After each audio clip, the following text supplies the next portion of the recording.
할렐루야. 네, 오늘도 수요예배 나오신 여러분 주님 이름으로 축복하고 환영합니다. 우리 특히 제가 앞에서 굉장히 감동을 했는데 우리 아이들이 너무 많아가지고 시편 128편에 보면은 어떤 시가 있냐면 내 식탁에 둘린 어린 아이들은 감람나무 같을 것이며 라는 말씀이 나옵니다. 참 우리 능력교회 어린 아이들 보면서 여러분의 가정과 우리 능력교회 가운데 귀한 이 올리브 열매가 이스라엘에서 가장 귀하거든요. 감람 열매. 그래서 우리 능력교회 아이들을 보니까 정말 우리 식탁에 둘러 앉아있는 아이들은 감람나무 같을 것이며 이 축복이 우리 능력교회와 여러분의 가정 가운데 임한 줄 믿습니다. 정말 오늘날 수많은 어린 아이들, 청소년들, 대학생들이 젊은 사람들이 교회를 떠나가고 있는 이때에 우리 정말 아이들이 우리 능력교회 가운데 가득 참으로 앞으로 다음 세대를 이끌어 나가는 우리 믿음의 주역들이 하나님 앞에서 귀하게 쓰임을 받는 복된 가정들 교회 되기를 주님 이름으로 축원합니다. 오늘은 지난 시간에 이어서 출애굽기 오늘 17장 강해인데 16장에 만나에 대한 말씀을 좀 추가로 말씀을 드리고 17장 넘어가겠습니다. 일단 16장 31절 32절 같이 읽겠습니다. 시작. 이스라엘 족속이 그 이름을 만나라 하였으며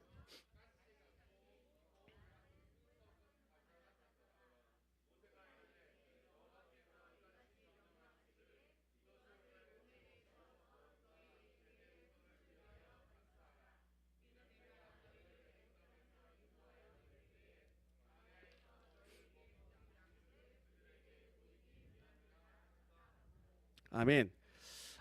일단 여러분과 지난 시간에 만나에 대해서 몇 가지로 이제 한 10가지 정도 특징을 말씀을 나눴는데 우리 다시 한번 정리 한번 하겠습니다. 네.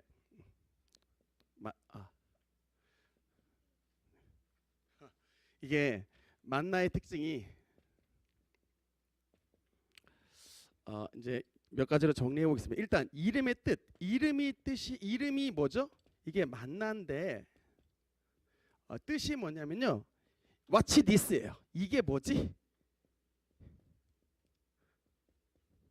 이게 의문문의 표현입니다. 이게 뭐지? 이게 뭐냐면 사막에 갑자기 제가 지난번에 말씀드렸습니다. 꼭 해바라기 씨앗 정도 크게 되는 굉장히 조그마한 씨앗들이 하늘에서 떨어져 내렸는데 이게 색깔이 희고 이제 그 맛이 이제 꿀 섞은 과자 맛 같은 이런 이제 희한한 것들을 발견하게 된 거예요. 그러니까 이스라엘 사람들이 이걸 보고 다 깜짝 놀래가지고 이게 뭐지? 이게 바로 만나입니다. 그래서 만나가 된 거예요. 이게 뭐지? 이게 이제 만나인데 이 만나의 특히 큰 은혜는 뭐냐면 굉장히 초자연적인 은혜였다. 제가 지난번에 이 만나가 이스라엘 백성들한테 골고루 나눠주려면은 하루에 몇 톤 정도의 분량이 필요했냐고 말씀드렸냐면 4,500톤입니다. 그러니까 여러분 그 화물 기차 있죠? 화물 기차가 하루에 10대가 그 광야로 들어와야 돼요. 화물 기차가 10대가 오고 그 화물 기차가 10대짜리 화물 기차가 화물칸에 30개의 화물칸이 만나 싣고 들어와 가지고 줘야지만이 200만 명의 이스라엘 백성들이 먹는 양입니다. 그 양을 하나님께서 하늘에서 내려주신 거예요. 여러분 이게 우리에게 말씀하시는 바가 뭐냐면 우리 하나님은 하늘에서 200만 명의 사람들이 먹을 수 있을 만큼 만나를 광야에 내려주실 정도로 능력 있으신 분이십니다. 그걸 믿어야 되는 것이에요. 그러니까 우리는 우리의 자꾸 상식선에서 하나님을 믿으려고 하니까 믿음이 약한데 우리 만나 사건에서 보면 하나님은 200만 명 이상의 사람들을 풍족히 먹을 양식을 40년 동안 광야에서 내려주셨어요. 그게 바로 우리 하나님의 능력입니다. 하나님은 저와 여러분의 뭘 책임지신다? 먹을 것을 책임지신다는 사실을 믿으시기 바랍니다. 여러분 주기도문은 뭐예요? 일용할 양식을 주옵시고 Give us this day our daily bread. 오늘 today 오늘 우리에게 일용할 양식을 주옵시고 하나님은 저와 여러분의 일용할 양식을 오늘 주실 양식을 매일 주실 양식을 준비해 주시는 하나님이라는 사실을 믿으시기 바랍니다.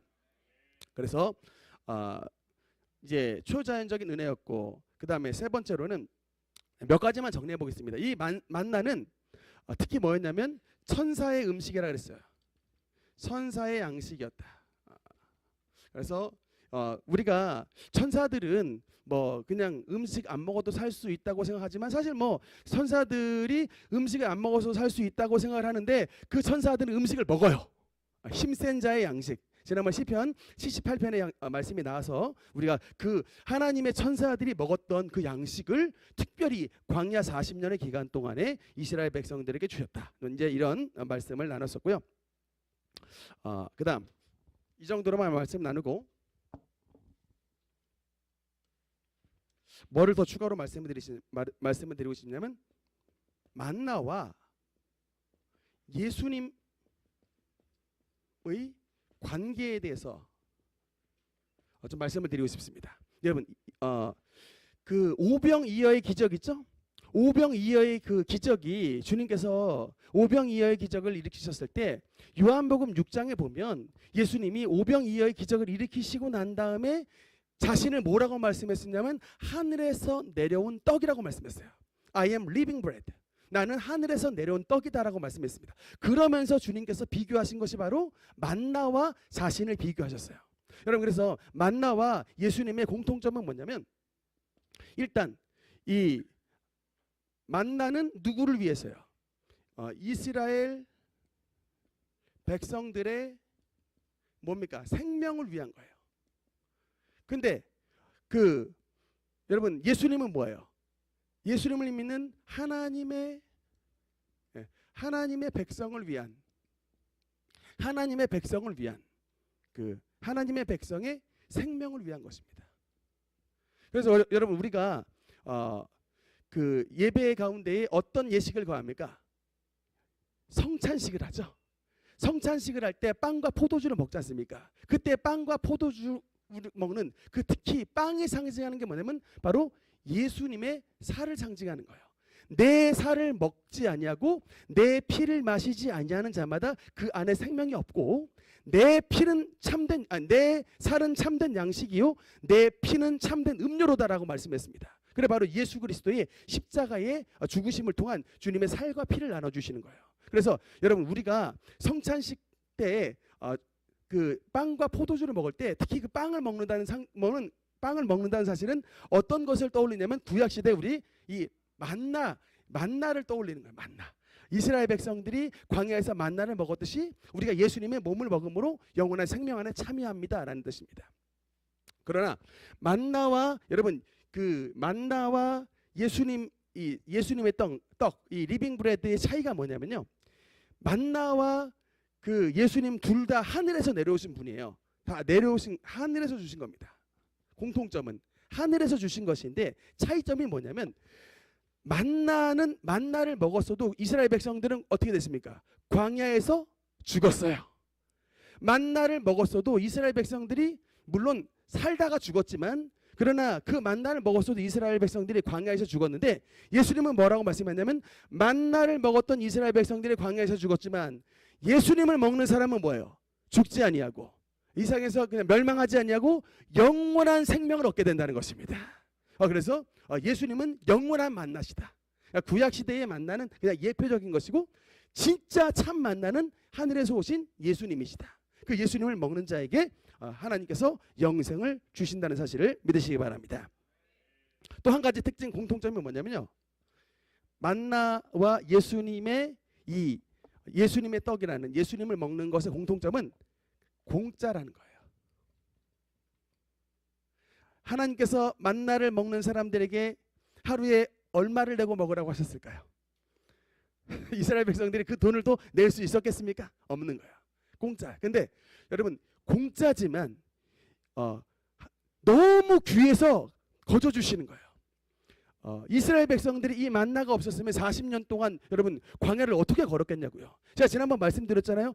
그 학자들 가운데 자유주의 신학자라는 사람들은 하나님의 말씀을 꼭 신화로 해석을 하려고 하는 사람들이에요. 과학적으로 봐가지고 과학적으로 뭔가 검증을 하려고 하는 사람들이에요. 그런데 아무리 광야 전체를 시내 반도 전체를 헤집어 봐도 200만 명이 40년 동안 먹을 수 있는 양식이 죽었다 깨어나도 없는 거예요. 절대로 그 양식은 그 광야 사막은 200만 명이 되는 사람들이 절대로 먹을 양식이 없어요. 그래서 이 자유주의 신학자들 이거는 그냥 넌센스. 이게 해결할 수가 없어요. 그냥 넘어가 버리는 거예요. 근데 그 귀한 양식을 하나님께서 주셨다고밖에 설명이 안 되는 거예요. 근데 그 귀한 은혜를 주님께서 공짜로 주셨습니다. 여러분, 햇빛의 값을 치면 얼마겠습니까? 여러분 지구상에 있는 모든 에너지의 99%가 태양입니다. 태양 에너지예요. 그러니까 여러분, 그 화산 한번 폭발해 버리면요, 태양빛이 가려지면 이게 대량 난감한 사태가 발생을 하는데, 제가 어저께도 그저께인가 그 옐로우스톤이라고 미국에 그 화산 지대가 있어요. 근데 그 옐로우스톤이라는 그 지역에서 화산이 한번 그 조짐이 있는데 대폭발이 나버리면 지구에, 만약에 그래가지고 이 화산재가 공중에 올라가서 이 하늘에 이 화산재가 촥 끼버리면 한 4년 5년간의 흉작이 나버린대요. 그러면 4년간 5년간 그때서부터는 인류의 가장 중요한 문제는 먹거리예요. 먹을 게 없어지는, 농사, 쌀이 없어지는 시대가. 그래서 여러분 진짜 재난은요 언제 닥칠지 모른다니까요. 한번 화산 한번 제대로 터졌다 그러면 그 화산재가 하늘 위에 올라가 버리면 빛이 비치질 않아요. 그러면서 식물이 자라질 못해. 우리 음식거리가 다 끝나는 거예요. 식물이 없는데 동물이 어떻게 삽니까? 그냥 우리는 선목사 고기 좋아하는데 뭐 먹고 사냐고요. 하여튼 그래서 여러분, 햇빛은 너무나도 귀한데 이 햇빛을 값을 쳐보자고요. 얼마를 돈을 내야 햇빛을 받습니까? 공짜예요. 이게 바로 하나님의 은혜입니다. 그러니까 햇빛. 주님께서 우리를 너무나 사랑하시기 때문에 그 귀한 은혜를 공짜로 주신 거예요. 바로 마찬가지입니다. 만나나 예수님의 십자가 보혈의 은혜나 믿는 모든 자에게 그냥 공짜로 주시는 거예요. 그건 하나님께서 우리를 사랑하시는 사랑의 증거인 것을 믿으시기 바랍니다. 그래서 주님께서 이런 한 세 가지 정도로 이렇게 만나와 예수님의 관계에 대해서 보면 되겠고요. 그다음 다음으로 넘어가겠습니다. 출애굽기 17장 1절 말씀, 1절 같이 읽겠습니다. 시작. 이스라엘 자손의 온 회중이 여호와의 명령대로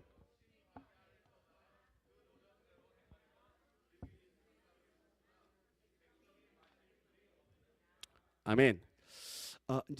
그래서 이제 하나님의 백성들이 이제 하나님의 명령대로 이번에는 신광야에서 떠나서 르비딤이라고 하는 곳으로 이동해 갔습니다. 물이 없어서 그 다음 절 보니까 2절 3절 물이 없었을 때 이스라엘 백성들의 태도가 어떨까 한번 또 보겠습니다. 2절 3절 읽겠습니다. 시작.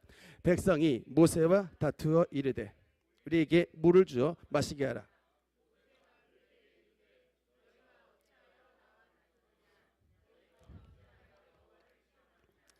거기서 백성이 목이 말라 물을 찾으매 그들이 모세에게 대하여 원망하여 이르되 당신이 어찌하여 우리를 애굽에서 인도해 내어 우리와 우리 자녀와 우리 가축이 목말라 죽게 하느냐. 아멘. 여러분, 우리가 한글 성경에는 안 써 있는데 히브리 원어 성경을 보면요, 오늘 17장 맨 첫 단어가 이게 왜라는 단어로 연결이 되어 있습니다. 접속사로 연결이 되어 있어요. 그러니까 그리고 라는 단어로 연결이 되어 있습니다. 여러분, 출애굽기 17장도 왜 그리고라고 연결이 되어 있고 출애굽기 16장도 왜 그리고라고 연결이 되어 있어요. 그러니까 여러분, 이게 이 연속성을 하나님께서 말씀하시는데, 제가 지금 보고 있는 이 이제 출애굽기 강해에 우리 한 선생님께서 말씀하셨을 때 이게 왜 연속성을 얘기를 했을까라는 이 접속사의 의미에 대해서 설명을 하는데 참 마음이 다가왔어요. 뭐냐면 이스라엘 백성들의 연속적인 불만이라는 거예요. 17장에 이르러서도 불만하고. 그러니까 여러분, 이게 도표가 아시겠습니까? 15장 사건에서 홍해를 건넜어요.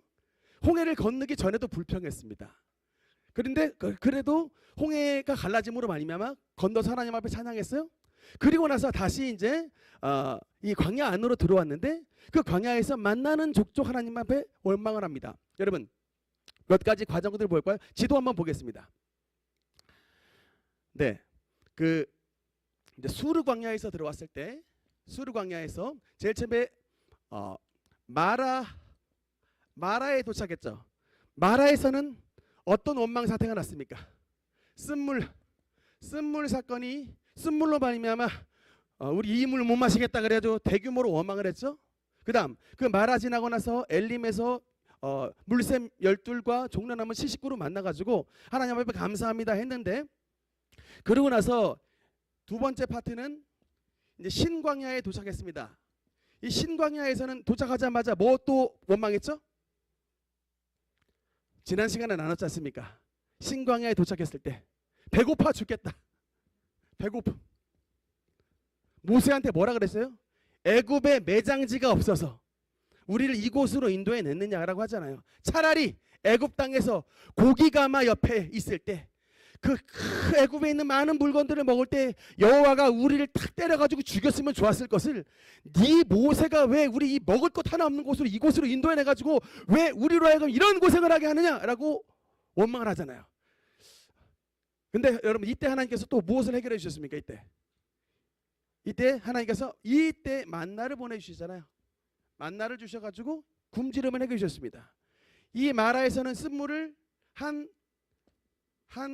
나무를 담금으로 말미암아 결국은 단물로 바꾸시는 기적을 베푸셨습니다.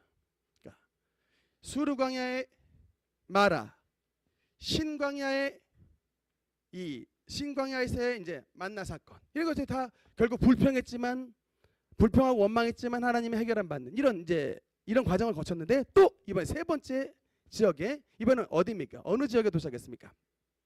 이제 시내 광야 안에 르비딤이라고 하는 곳에 도착을 했는데, 이번엔 또 뭐 불평해요? 마실 물이 떨어졌으므로 이 마실 물에 대한 불평을 또 주님 앞에 늘어났던 것입니다. 네, 다음 화면.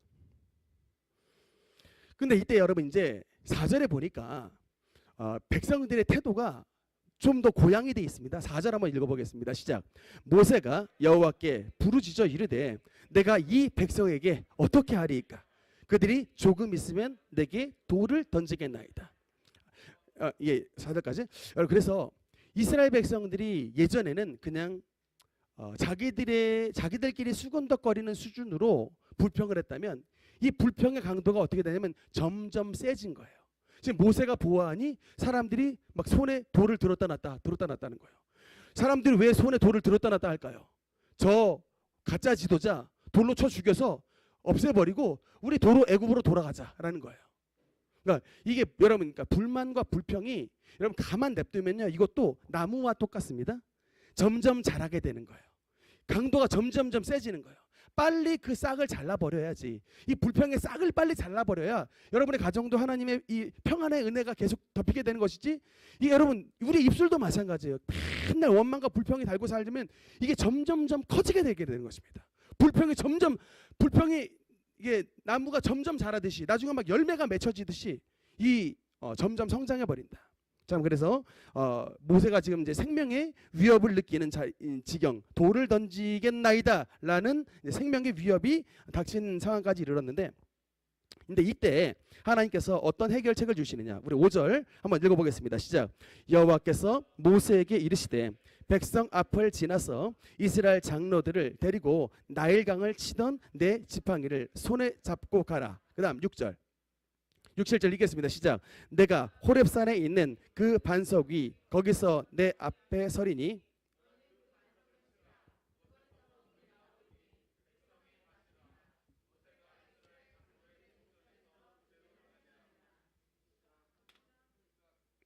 그가 그곳 이름을 마사 또는 무리바라 불렀으니 이는 이스라엘 자손이 다투었음이요 또는 그들이 여호와를 시험하여 이르기를 여호와께서 우리 중에 계신가 안 계신가 하였습니다.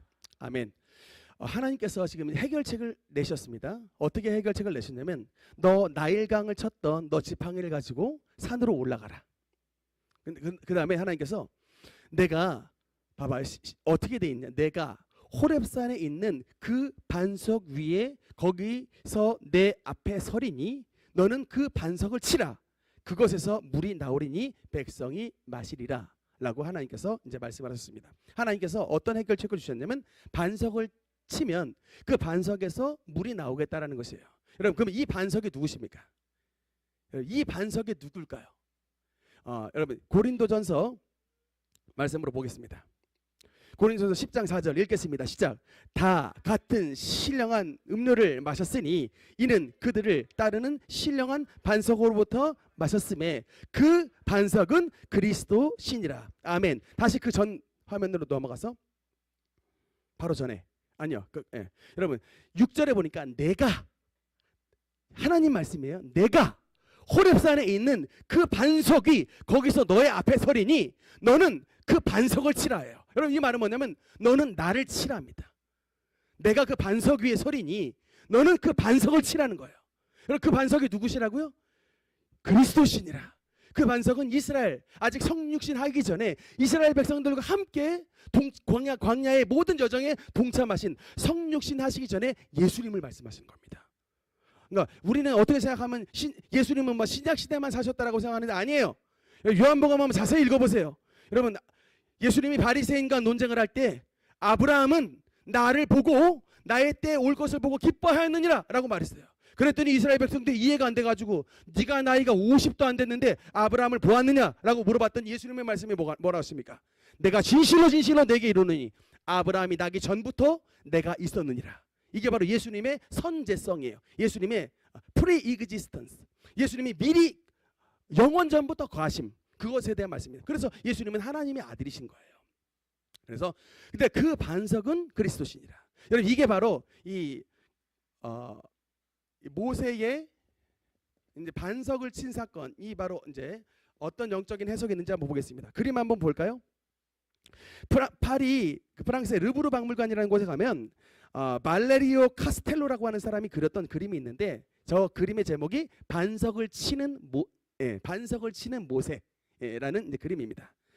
모세가 지금 지팡이를 오른손에 들고 지팡이가 생각보다 좀 작게 그려졌어요. 좀 더 크게 그려졌어야 옳은 것 같은데 어쨌든 홍해를 쳤던 그 모세의 지팡이는 저것보다는 더 커 보였던 것으로 생각이 됩니다만 어쨌든 모세의 얼굴이 굉장히 빛이 나고 있죠. 하나님의 영광이 함께하고 있다라는 것을 이제 화가가 이제 상징적으로 나타나는 거예요. 그래서 어쨌든 저 반석을 때림으로 말미암아 이 물이 나오게 되는데 모세가 반석을 친 사건 몇 가지 주목해 볼 게 있습니다. 첫째, 여러분 죄는 누가 졌습니까? 죄는 이스라엘 백성들이 졌어요. 무슨 죄? 지금 하나님께서 홍해수도 갈라가지고 구해주셨고 그 수르 광야에서 마라의 쓴물을 단물로 바꿔주셨고 그 신광야에서 정말 배고파 죽겠다고 울부짖었을 때 만나를 내려주심으로 말미암아 다 먹여주셨는데 또 조금 여정이 힘드니까 목이 마르니까 하나님 앞에 또 우리를 왜 이곳으로 인도해서 우리를 왜 죽게 하느냐고 또 주님 앞에 원망했었습니까? 그래서 죄는 이스라엘 백성들이 원망의 죄를 졌지만 맞기는 누가 맞습니까? 반석이 맞는 거예요.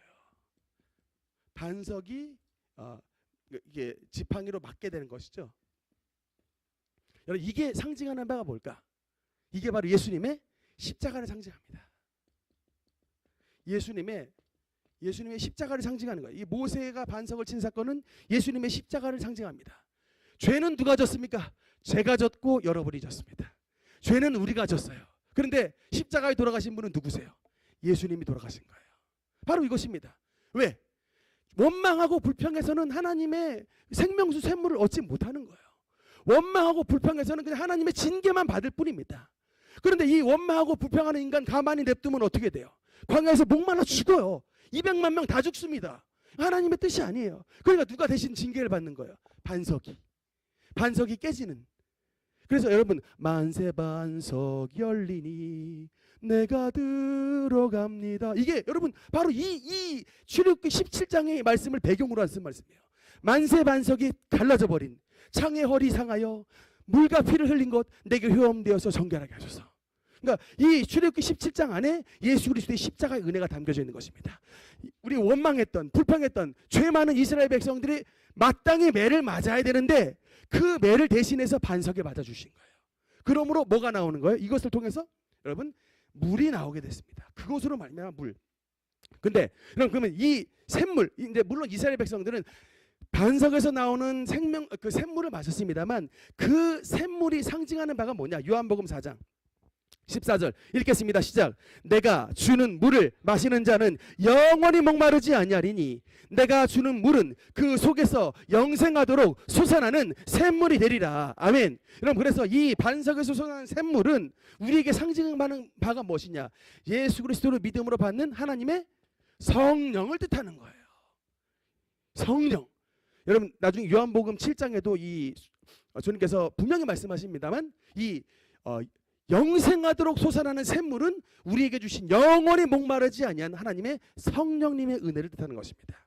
그래서 여러분, 우리가 어느 때에 하나님의 성령의 은혜를 참여하게 되냐면 바로 예수 그리스도의 십자가의 반석에 쪼개지신 은혜로 말미암아 그 십자가의 은혜를 체험한 자에게 성령의 생수가 들어가는 거예요.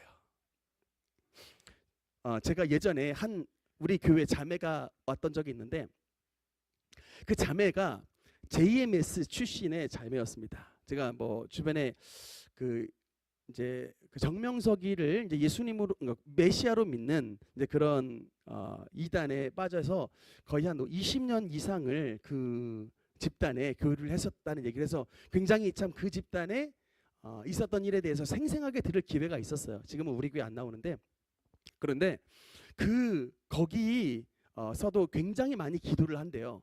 여러분, JMS가 얼마나 기도를 오랫동안 하냐면 우리 보통 기존 신자들은 못 쫓아갑니다. 새벽 3시서부터 기도를 시작하고 기도가 마무리가 되면은 새벽 6시까지 기도한대요.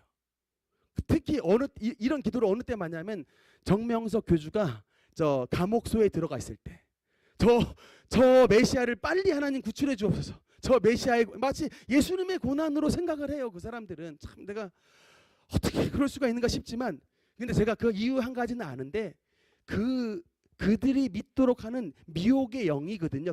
그것의 정체는 미혹하는 영인데 그 미혹하는 영은 저들의 엄청난 기도의 힘을 받아요.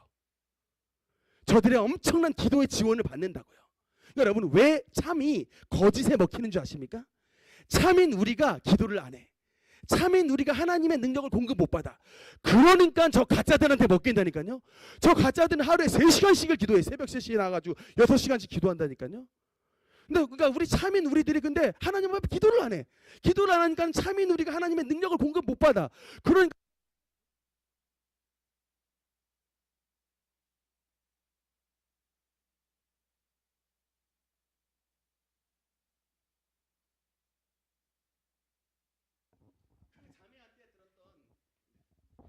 그 얘기 중에 하나가 뭐냐면 그렇게 기도할 때 성령의 불을 찾는데요. 성령의 불을 그렇게 찾는답니다. 성령의 불라 그렇게 한대요. 근데 내가 하나 물어봤어요. 그러면 예수의 피는 안 찾냐? 근데 예수의 피는 안 찾는데요.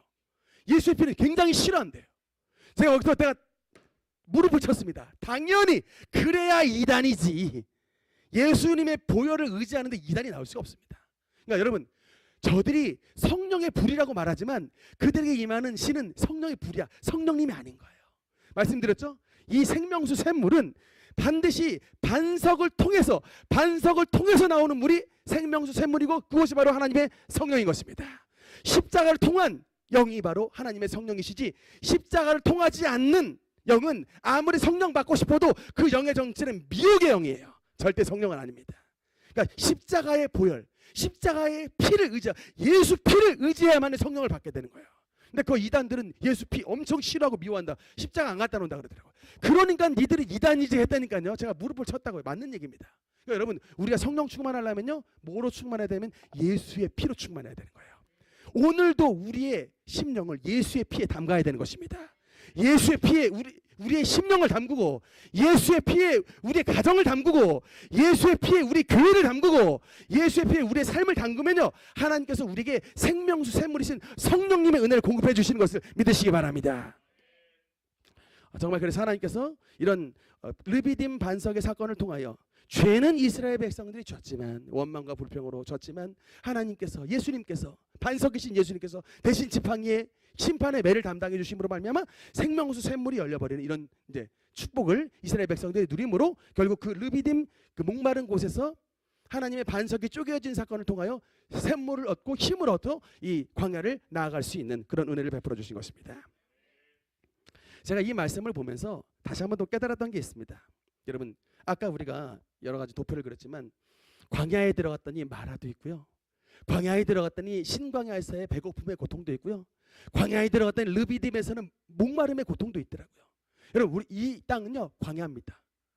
그러니까 우리가 뭘 각오하고 가야 되냐면 우리가 광야에서 살아가는 동안 우리는 마라도 만날 수가 있다. 우리는 신광야도 들어갈 수 있다. 우리는 수르 광야도 들어갈 수 있다. 광야에 들어가는 동안 르비딤도 들어갈 수 있다. 갖가지 여러 가지 배고픔의 고난, 목마름의 고난, 여러 가지 정말 그 쓴물의 고난, 많은 고난들을 당할 수 있다는 거예요. 그걸 여러분 아셔야 됩니다.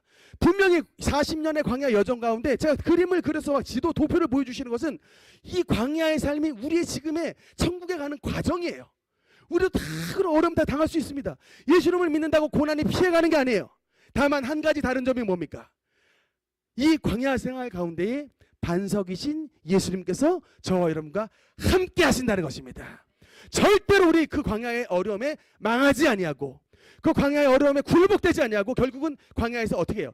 이기고 승리하고 목마름에서 해결함을 받고 배고픔에서 체험을 받는 그런 귀한 하나님의 아들 예수님의 부활의 역사를 우리에게 공급해 주신다는 사실을 믿으시기 바랍니다.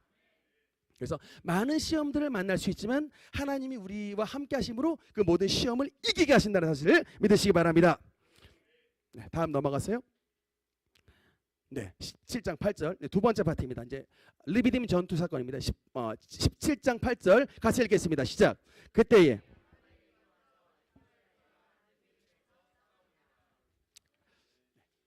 아말렉에 대해서 조금 정리를 한번 해보겠습니다.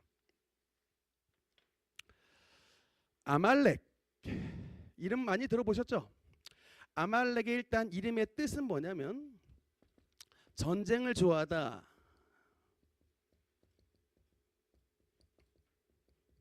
이런 뜻이에요. 이 르비딤에서 전쟁을 좋아하는 여러분 전쟁 좋아하세요? 저 전쟁 싫어요. 대한민국 전쟁 난다 그러면 제가 최근에 오토바이 살라 그랬습니다. 왜 오토바이 살라고 생각했는 거 하니 차들이 너무 막혀가지고요. 전쟁 났다 그러면 차 타는 순간 그냥 끝나버릴 것 같아. 그래서 우리 원로 목사님한테 오토바이 좀 사달라고 제가 졸랐는데 쓰잘데기 없는 소리 하지 말라고 한 칼에 베어버리셨습니다. 전쟁 나면 다 걱정해서 아마 뭐 어떤 분은 화정 옆에 있는 뭐 세이브존에 들어가신다는 얘기도 있고 하여튼 다 뭐 별의별 얘기가 다 있는데 다 전쟁 싫어요. 그렇죠? 네. 근데 이 어떻게 이 아말렉이라는 이 족속들은 전쟁을 좋아하는 족속이 된지 몰라요. 어쨌든 뜻은 전쟁을 좋아하다 뜻이고 족보가 있습니다. 누구의 후예일까요? 조금 공부하셨던 우리 초등학생들 있잖아요. 누구의 후예? 에서. 에서의 후예입니다. 에서의 그 아들 가운데 엘리바스라는 아들이 있었어요. 이 엘리바스는 욥기에 나오는 욥의 친구의 이름과 같은 이름이지만 동명이인입니다. 같은 사람이 아니에요. 엘리바스라는 그 에서의 아들의 이름이 엘리바스인데 엘리바스가 또 여러 가지 그 중혼 여러 여자들과 결혼을 했는데 그 중에서 딥나라고 하는 컨큐바인이죠. 첩을 뒀습니다. 근데 이 첩에서 났던 소생이 바로 아말렉이었습니다. 근데 이 아말렉은 제가 보니까 참 에서의 특징을 많이 닮았습니다. 에서 하면 떠올리는 게 두 가지죠. 에서는 첫 번째 팥죽을 아주 좋아했습니다. 이 시대에 태어났을 때라면 본죽 같은 것을 하나 만들었어도 됐을 뻔했다고 생각을 하는데 어쨌든 팥죽을 좋아하는 사람. 두 번째 그의 직업은 뭐였죠? 사냥꾼이었습니다. 이 에서의 특징을 아주 똑바로 닮았어요.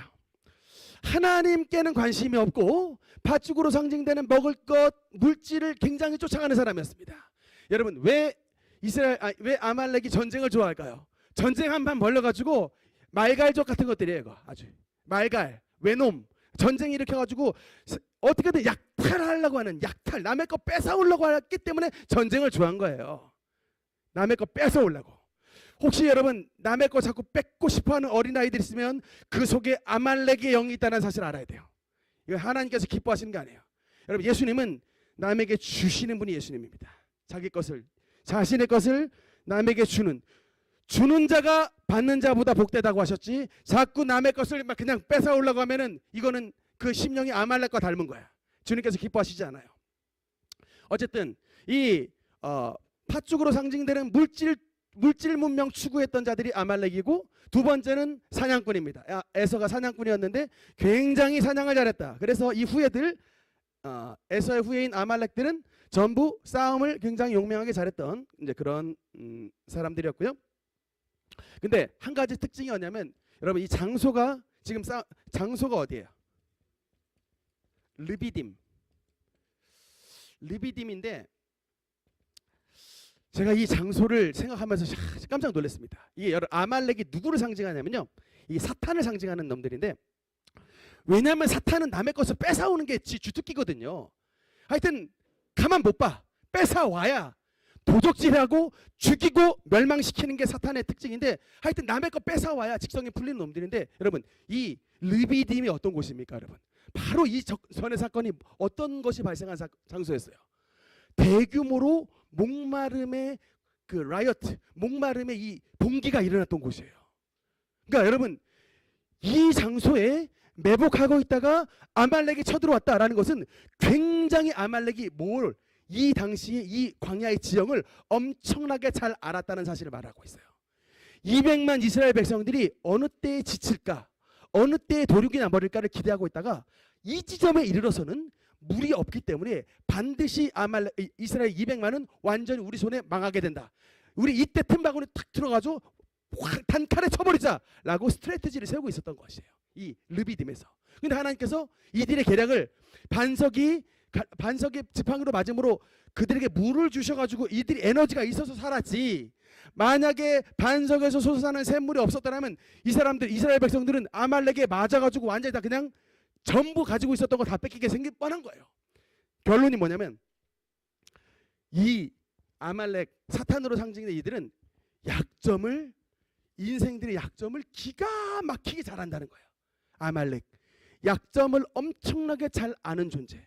그래서 최소의 비용으로 최대의 효과를 누리려고 아주 제일 힘 덜 들여가지고 이스라엘을 이 시기에 팍 쳐버리려고 했던, 이제 이래서 17장 8절에 그때에 라고 나왔습니다. 르비딤, 그때에 아말렉이 와서 이스라엘과 르비딤에서 싸우니라. 이 시기를 노리고 있었던 것이었답니다. 근데 이제 하나님께서 어떻게 해결을 해주시느냐. 9절,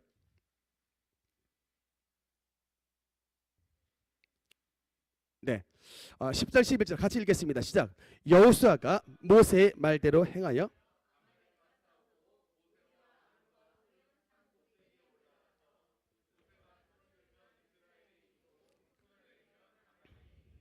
다음 말씀. 네, 12절 읽겠습니다. 시작. 모세의 팔이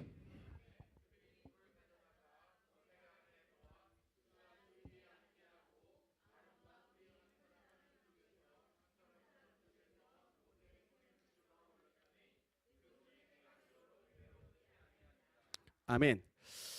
참 사실 이건 또 참 뭐 길게 설명하려면 한도 끝도 없이 할 수 있는데, 르비딤 전투에서 일단 우리가 이 아말렉과 싸웠던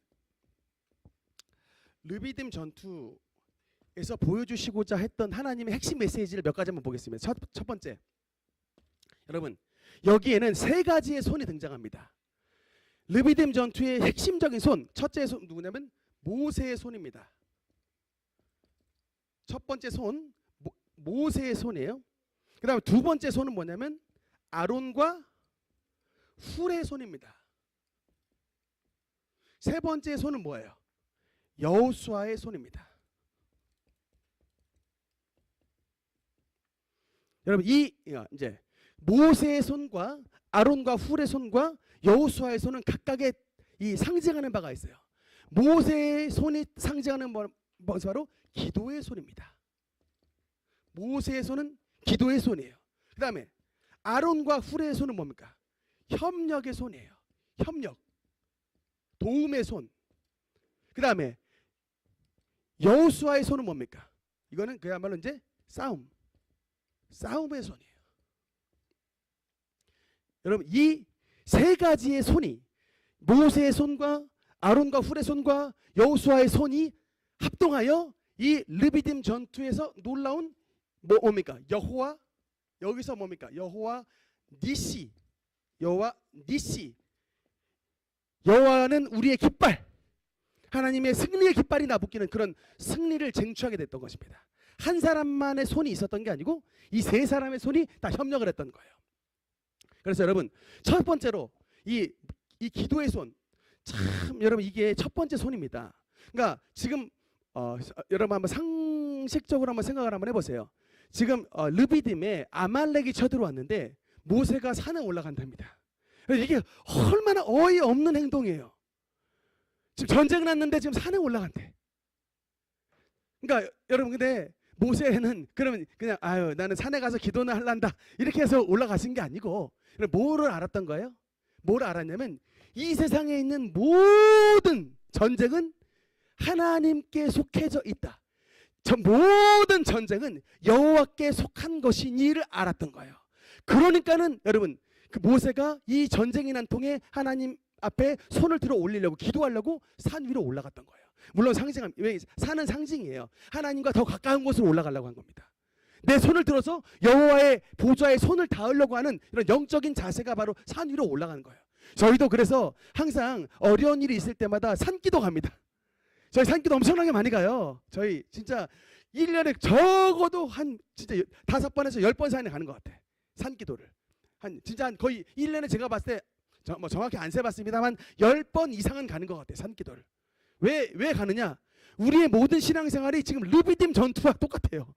별의 별일이 다 일어납니다. 온갖 아말렉들이 막 쳐들어와요. 막 건축하는 기간 동안에 별의 별, 그냥 막 물질의 어려움들부터 해가지고 막 성도 간의 마음이 나눠지고 막 하여튼 숱한 어려움들이 생기니까 이런 모든 어려움에 앞서서 이기기 위해 모세가 산에 올라갔던 것처럼 우리도 올라갔던 거예요.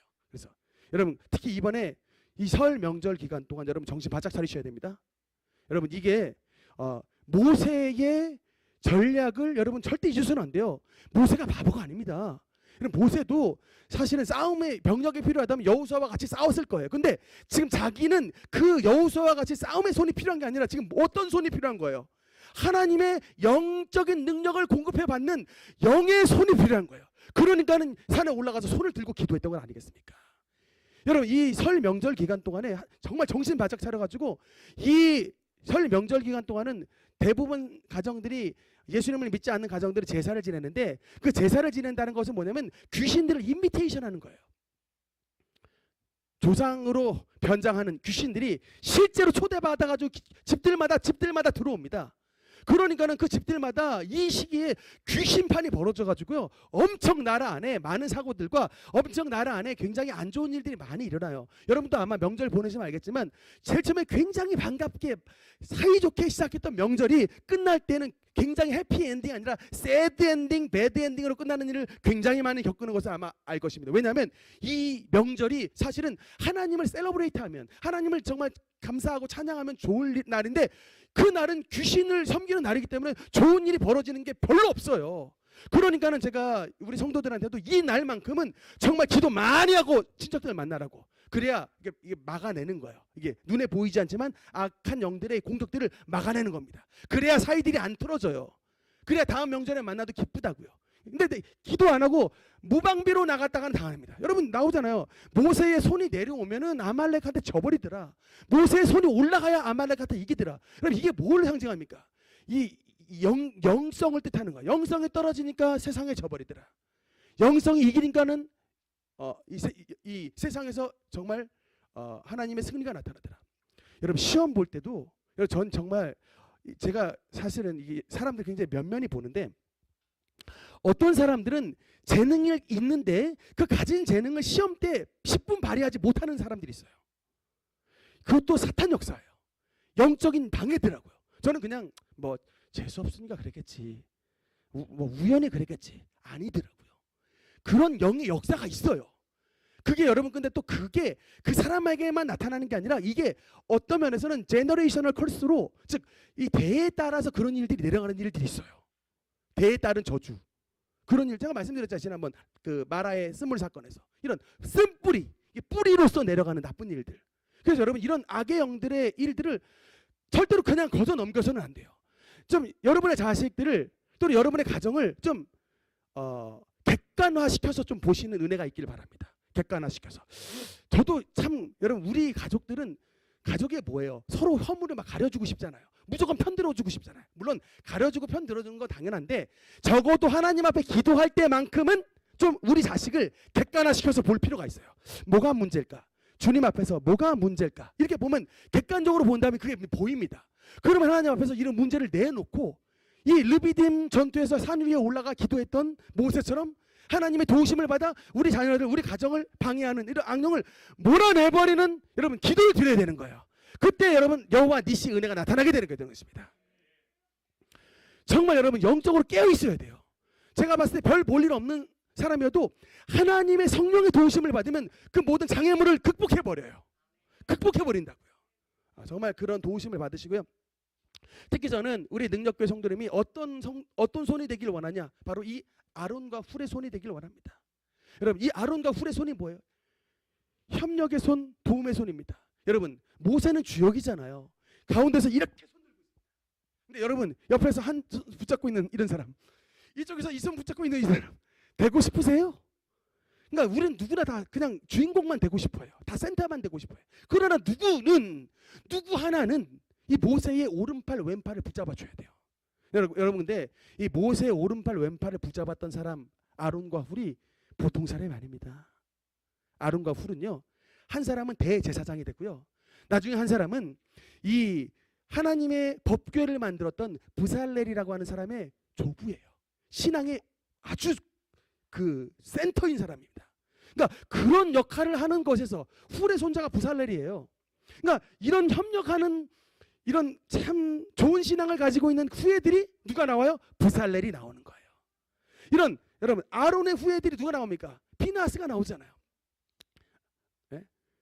피느하스가 나오고 그러면서 이건 위대한 하나님의 참 혈통의 축복을 베풀어 주십니다. 이 아론과 훌의 이 자식들 손자들 보면 하나님께서 참 그 가문의 축복을 베풀어 주시는데 누구에게 가문의 축복을 베풀어 주시냐면 이렇게 자신은 주인공이 아닐지라도 그 주인공인 모세의 손을 붙잡음으로 말미암아 하나님의 승리를 가져올 수 있도록 온 삶을 다해 협력했던 여러분 특히 말씀해 보니까 12절 후반부에 보면 그 손이 어느 때까지 그 손이 잠깐이 아니라 그 손이 해가 지도록 내려오지 아니한지라. 저는 모세도 정말 귀하지만 아론과 훌의 이 인내는 진짜 대단한 것 같아요. 해가 지도록 그 손을 이분들도 할아버지 어르신이에요. 사실은 아론은 모세보다 3살 형님입니다. 나이로 치자면 더 많은 분이에요. 지금 83세 이상입니다. 이 할아버지가 이거 붙잡고 있으려고 그래요. 이 참 그러니까 생명 건 거예요. 여기에. 이 정도로 생명을 걸고 협력을 했더니 결국은 이스라엘 전체 공동체의 승리를 쟁취했다는 것입니다. 우리 능력교회 여러 직분자들 정말 아론과 훌의 손처럼 하나님의 교회를 위하여 하나님의 교회가 성장하는 것을 위하여 여러분의 이 귀한 손을 펼쳐서 협력하는 손이 되시기를 주님 이름으로 축원합니다. 마지막 세 번째 여호수아의 손입니다. 여러분 이것은 뭐예요? 진짜 싸움의 손이에요. 싸워요. 실제로 앞장서는 사람들. 여러분 저는 또 우리 능력교회 성도님들이 이 여호수아의 손처럼 그냥 여러분 다 기도하러 올라가면 안 돼요. 누구는 어떻게 해야 됩니까? 누구는 진짜 싸워야 돼. 누구 젊은 사람들 진짜 이 아말렉과 나가서 싸워야 됩니다. 이런 싸움을 역할을 감당해야 되는 사람이 있어요. 여러분 여호수아가 상징하는 것은 뭐냐면 희생입니다. 진짜 목숨을 건 희생이에요. 저 아말렉 막아내지 않으면요. 아말렉 막아내지 않으면 200만 이스라엘 백성들의 생명이 어떻게 될지 모르는 거예요. 여러분 여호수아 이름이 이때 처음 등장합니다. 여호수아 이 성경에 나오는 이 고귀한 이름이 아말렉 전투에서 처음 등장하는 거예요. 무엇을 상징할까요? 하나님의 사람 여호수아는 하나님의 백성을 자신의 생명처럼 사랑했다는 거예요. 당연히 여호수아도 자기 생명 귀한 줄 알죠. 모세 선생님도 안 나가시는데 내가 왜 나가? 그러면서 자기도 도망갈 수 있습니다. 근데 안 그랬어요. 이스라엘 선봉에 서서 아말렉을 격파시켜버렸습니다. 싸움의 손입니다. 주님을 의지하여 믿고 나가는 거예요. 저는 우리 능력교회 여러 성도님들도 정말 여러분의 삶 가운데 하나님의 이 백성들을 위하여 자신을 희생할 수 있는 이런 여호수아의 정신을 가진 사람, 이런 사람들이 많이 나오는 교회가 정말 복된 교회 아닐까요? 이런 사람들이 많이 있는 교회가 정말 축복받는 교회고, 이런 여호수아가 여러분 정말 그냥 그때 죽었습니까? 아니에요. 하나님께서 도리어 여호수아에게, 모세에게 여호수아의 귀에 이 메시지를 외워 들리라라는 말씀을 줘요. 이게 말씀은 뭐냐면 여호수아는 너의 후계자라는 것이에요. 하나님이 하나님 앞에 생명을 걸고 싸움하러 나갔더니 하나님께서 뭐라고 말씀하시냐면 모세한테 너의 후계자가 될 것이다. 저 인생은 너의 후계자가 되어 이스라엘 모든 백성들을 가나안 땅으로 데리고 들어가는 진격의 장군이 될 것이다. 그러니까 이런 은혜를 체험하려면 주님 앞에 우리도 참 많이 드려야 돼요. 우리의 삶, 우리의 귀한 것들 참 희생해서 드리는 이런 선순환의 역사가 나타난다면 우리 능력교회 여러분의 가정 가운데도 놀라운 주님의 축복이 나타날 줄 믿습니다. 오늘 여기까지만 말씀드리겠습니다. 기도하시겠습니다.